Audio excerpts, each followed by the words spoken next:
প্রিয় দর্শক, সংবাদপত্রে বাংলাদেশ অনুষ্ঠান থেকে আমি রেজানুর রহমান আপনাদেরকে স্বাগত জানাচ্ছি। বিভিন্ন জাতীয় দৈনিকে প্রকাশিত খবরের বিশ্লেষণ নিয়ে আমাদের আজকের এই অনুষ্ঠানে অতিথি হিসেবে উপস্থিত আছেন রাজনৈতিক বিশ্লেষক শরীফুজ্জামান শরীফ। কেমন আছেন? ভালো আছি।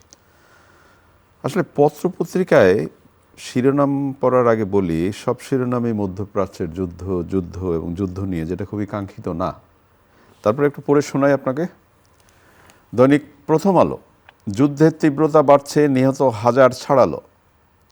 তেল গ্যাস নিয়ে দুশ্চিন্তা, এখনই সাশ্রয়ের নির্দেশনা।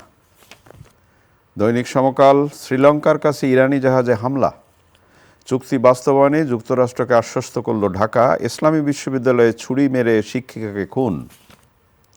দৈনিক যুগান্তর, জ্বালানি সংকট, ডিজেল বিক্রিতে রেশনিং, মধ্যপ্রাচ্যে যুদ্ধের প্রভাব বাংলাদেশে। হরমুজ প্রণালী ঘিরে উত্তাপ, ইরানের হাতে তুরুপের তাস, লড়ছে একাই।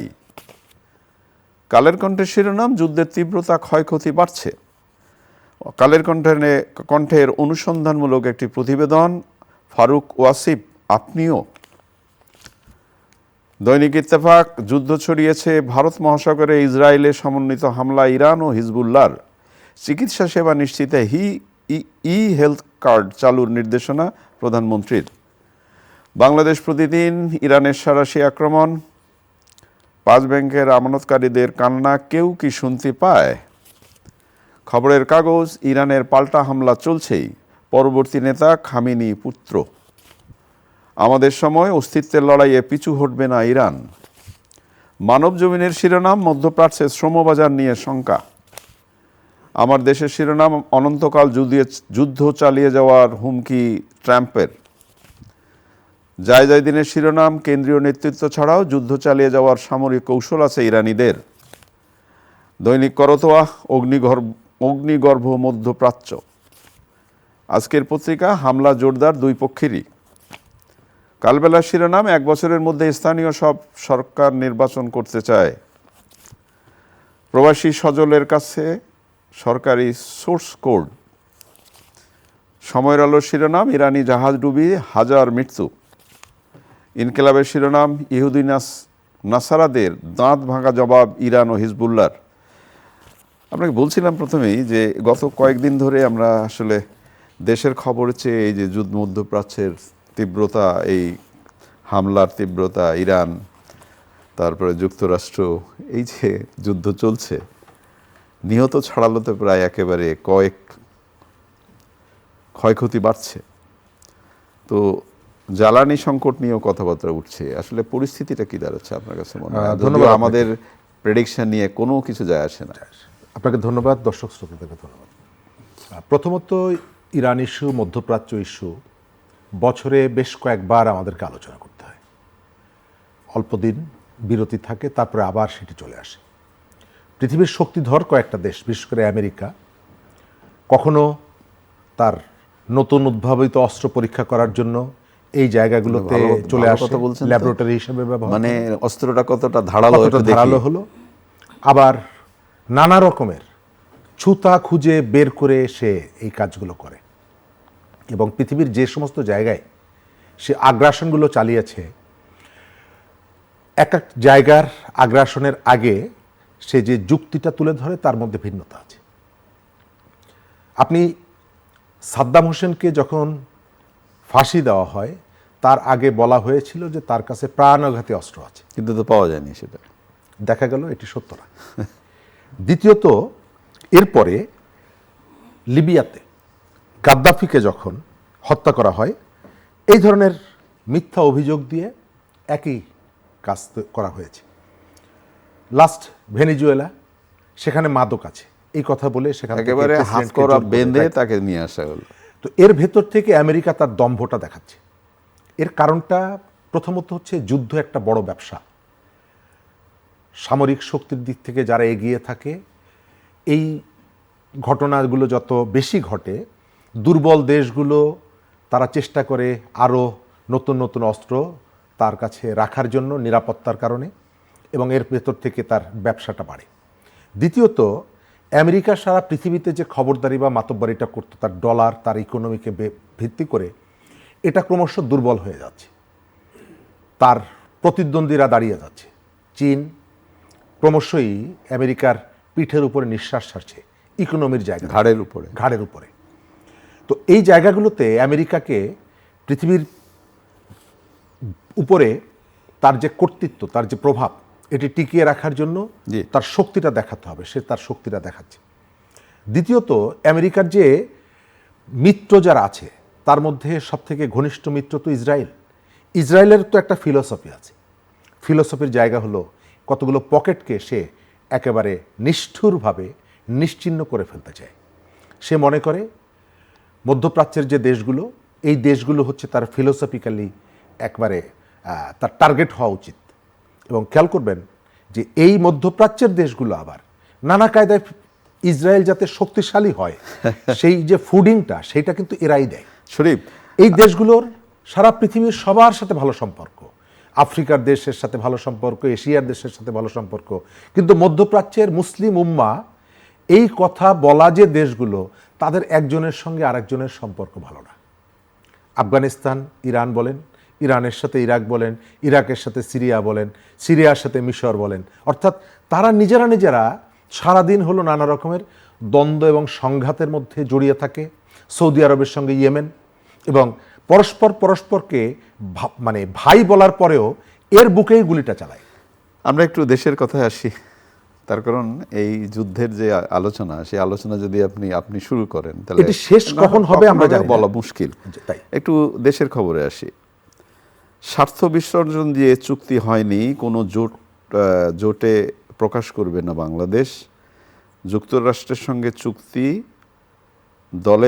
দুই দলের সম্মতিতেই হয়েছে, পররাষ্ট্রমন্ত্রী বলেছেন। এটা আলোচনা হচ্ছে সব জায়গায়। জি, ডক্টর মোহাম্মদ ইউনূসের সরকার, তারা জুলাই অভ্যুত্থানের ধারাবাহিকতায় রাষ্ট্রের দায়িত্বটা নিয়েছিল কতগুলো গুণগত পরিবর্তন করবে এই জন্য।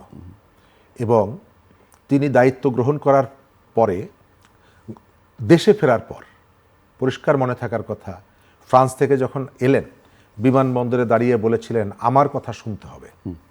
আমরা এবং ও কথা বলেছেন, আমার কথা যদি আপনার না শুনে আমি আমার কাজে ফেরত যাব।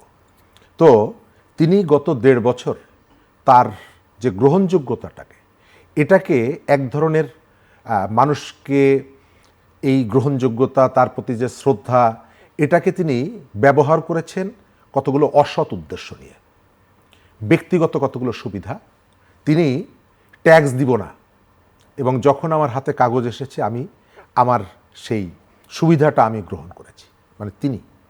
এবং বিভিন্ন জায়গায় ব্যবসার ক্ষেত্রে একের পর এক লাইসেন্স, যেগুলো তার পজিশনের সঙ্গে যায় না, তার যে ভাবমূর্তি, সেই ভাবমূর্তির সাথে যায় না। এবং এই ধরনের পজিশনে ওঠা একজন মানুষ, তার স্বার্থপরতা, তার লোভ যে কতটা ভয়ঙ্কর এবং কতটা অগ্রহণযোগ্য, এই চুক্তি তিনি চলে যাওয়ার পর এটা প্রমাণিত হলো। এটাই কি চুক্তির তিনি সাথে যাওয়ার আগে নিজেকে সর্বোচ্চ গুরুত্বপূর্ণ ব্যক্তি হিসাবে 1 বছরের জন্য ঘোষণা করালেন, অথচ এটি কেউ জানে না। তিনি যে প্রক্রিয়ায় মানে নিজের গেজেট প্রকাশ করলেন, নিজের ঘোষণা নিজেই একদম। শুধু তাই না, এটি করতে গিয়ে তিনি বেশ কতগুলো রহস্যজনক আচরণ করিয়েছেন।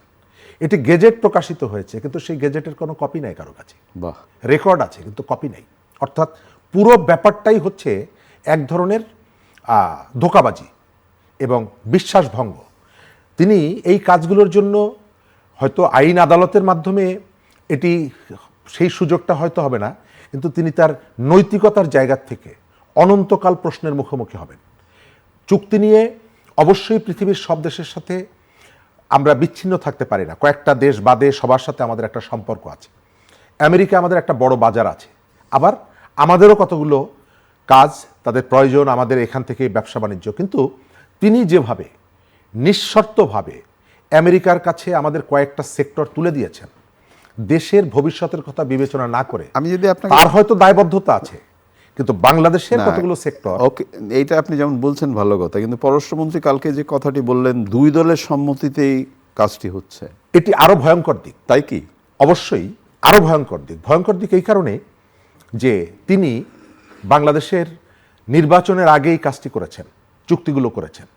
তিনি কিন্তু অভিনয়গুলো আপনি খেয়াল করে দেখেন, যখন ত্রিপুরায় বাংলাদেশি মিশনে আক্রমণ হচ্ছে, তিনি সবাইকে ডেকে আলোচনা করছেন।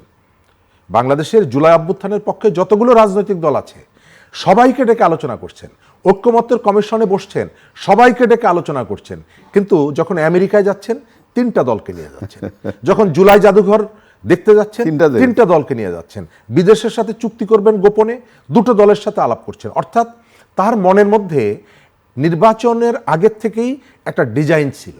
এই ধরনের অসততা নিয়ে তিনি এতদিন যে রাষ্ট্রটা পরিচালনা করেছেন এবং যাওয়ার আগে তিনি যে বিপদের মধ্যে ফেলে দিয়ে গেছেন, যে পরিস্থিতিতে বলা হচ্ছে 2টো দলের সাথে কথা বলেছি আমরা, এরা ক্ষমতায় বসলেও ওই একই রকমের এই কাজটা তারা হয়তো করতেন। বিএনপি ক্ষমতায় বসেছে, তাকে হয়তো এই রকমের চুক্তি তাকে করতে হতো। জামাত আরও বেশি করত, কারণ জামাতের ম্যাক্সিমাম জায়গায় আপনি দেখবেন যে প্রচুর স্ববিরোধিতা আছে তাদের। আবার ডক্টর ইউনূস তিনি যে রাজনৈতিক দলগুলোর মধ্যে বিভাজন করেছিলেন এটি তার প্রমাণ। তিনি সবার সাথে কথা বলেন নাই। ভোটের আগে কোন দল ছোট কোন দল বড় এটি তো সরকারের জানার কথা। একেবারে শেষ প্রশ্ন করি আপনাকে, মাননীয় ভূমি প্রতিমন্ত্রী 9টার সময় নারায়ণগঞ্জের এক ভূমি অফিসে যেয়ে দেখেন কেউ আসে নাই, কি বলবেন? আমাদের সরকারি অফিসগুলো আসলে প্রপারলি চলে না, মাইন্ডসেটটা তৈরি হয়নি, ফাঁকি দেয়। আবার কখনো কখনো দেখা যায় যে আমাদের যারা দায়িত্ব পান তারা সংবাদ শিরোনাম হওয়ার জন্য কতগুলো কাজ করেন এবং এর ধারাবাহিকতা রক্ষা করতে পারেন না। আমার পরিষ্কার কথা হলো, আমরা এই ধরনের একটা সিস্টেম চাই যেটা আমাদের মন্ত্রী সচিবালয়ে বসে এটি মনিটর করবেন। তার পক্ষে দুয়ারে দুয়ারে গিয়ে ভূমি অফিসের দরজায় গিয়ে তো সব জায়গায় বসা সম্ভব না। আপনাকে সিস্টেমটা ডেভেলপ করতে হবে। একেবারে শেষ প্রশ্ন এক লাইনে, ফারুক ওয়াসিফ পিআইবির মহাপরিচালক, তার শিরোনাম হয়েছে ফারুক ওয়াসিফ আপনিও। আমাদের এখানে সুযোগের অভাবে বহু মানুষ সৎ, সুযোগ পাওয়ার পর তাকে চেনা যায়। এত বড় একজন পণ্ডিত, জুলাইয়ের তার কথা দেখলাম, সত্যতা নিয়ে কত কথা বলেছেন তিনি, আবার প্রচুর কথা বলেছেন। এবং আমাদের যে ভাউচার বানিয়েছেন সাংবাদিকদের নামে, অনুষ্ঠানের নামে, সেই ভাউচারে সাংবাদিকরা বিস্মিত, ভাই আমি এই অনুষ্ঠানে তো যাইনি। তো এগুলো আসলে আমাদের সমস্যা যেটা হয়, এর বাইরে যদি কেউ কথা বলতে যায় তখন এগুলো রেফারেন্স হিসাবে আসে, সত্যতা হারিয়ে যায়। অনেক অনেক ধন্যবাদ আপনি। প্রিয় দর্শক, আমরা যে বিষয়গুলো নিয়ে কথা বললাম আপনারা নিশ্চয়ই শুনলেন। মধ্যপ্রাচ্যের পরিস্থিতির কথা উঠলো, আসলে আশঙ্কা জায়গায়। আমরা প্রত্যাশা করি খুব শীঘ্রই পরিস্থিতি একেবারে নির্মূল হয়ে যাবে, একটা প্রত্যাশার জায়গা তৈরি হবে। ভালো থাকবেন, খোদা হাফেজ।